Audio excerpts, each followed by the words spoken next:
আবার একটি নতুন ব্লগ নিয়ে চলে এসেছি তোমাদের কাছে। এই আবার আমার ফ্রেন্ডস হরি, তোমরা তো সবাইকে চিনেই ফেলেছো। আজকে একটি জায়গায় এসেছি, যেটা লালবাগ আর আইসবাগের মিডিলে ঠিক পড়ে। জায়গাটা বেশ খুব সুন্দর, তোমরা দেখো গাইস।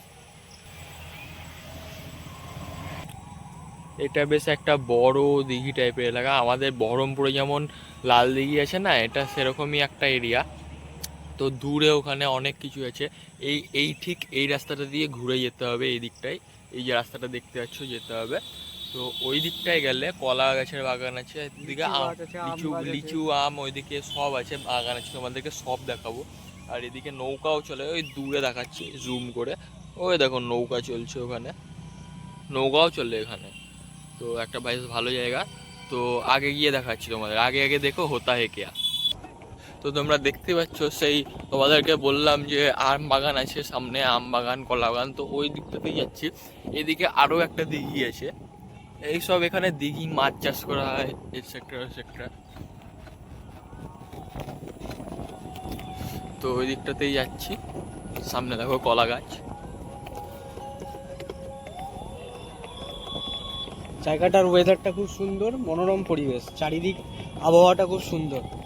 মানে গরমকালের জন্য এটা পারফেক্ট আড্ডা মারার জায়গা একটা বলতে পারেন আপনারা। এবং এখানে পাশে একটা ফেমাস একটা চায়ের দোকান আছে, কৃষ্ণ টি স্টল। আমাদের তোমরা অনেকেই চেনো, এখানে হচ্ছে আমাদের পৌরপিতা নারুগোপাল মুখার্জি এসেছিলেন চা খেতে। তো এখানে অনেক রকমের চা পাবে তোমরা, তারপর চকলেট চা, নর্মাল চা, অনেক রকমের মালাই চা অনেক পাবে, তারপর ম্যাঙ্গো লস্যি, হ্যান ত্যান অনেক কিছু পাবে। তো এখানে এলে তোমরা অনেক কিছু পাবে। এই দেখো এখানে আম গাছ, আম ধরে আছে গাছে গাছে, আমগুলো দেখতেই পাচ্ছ তোমরা, তোমাদেরকে আম গাছগুলো দেখাচ্ছি। এই দেখো আমগুলো, কত আম, ভিতরে সব আম গাছের জঙ্গল। আমরা তোমাদেরকে আম চুরি করেও দেখাবো। এখানে নৌকা চলছে, দেখতে পাচ্ছ, মাছ টাছ ধরে এরা।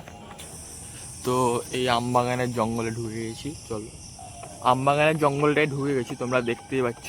তো এখানে অনেক অনেক ধরনের, শুধু আম গাছই না, অনেক ধরনের গাছ পাবে।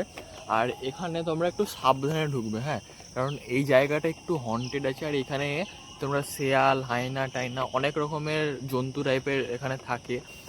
সন্ধে হলে ঠিক বেরিয়ে আসে এখানে, তার জন্য সন্ধ্যের পর কাউকে অ্যালাউ করে না। আমরা ঠিক বিকাল বিকাল টাইমে এসছি বলে ঢুকতে পেরেছি, সবাইকে এই টাইমে অ্যালাউ করে না। তোমরা দেখতে পাচ্ছ চারিদিকে একটা ঘন জঙ্গল টাইপের এরিয়া। এখানে দেখো গাছের মধ্যে কাঁঠাল ধরে আছে। এখানে হচ্ছে কি, তোমাদের জঙ্গলি জানোয়াররা তোমাদের এখানে কাঁঠাল খায়, কাঁঠালটাও দেখতে পাচ্ছ তোমরা বিভিন্ন এলাকায় এগুলো দেখতে পাচ্ছ। এত বড় বড় আম, তোমাদের জন্য এখন আম চুরি করবো গাইস, আম চুরি করবো এখন।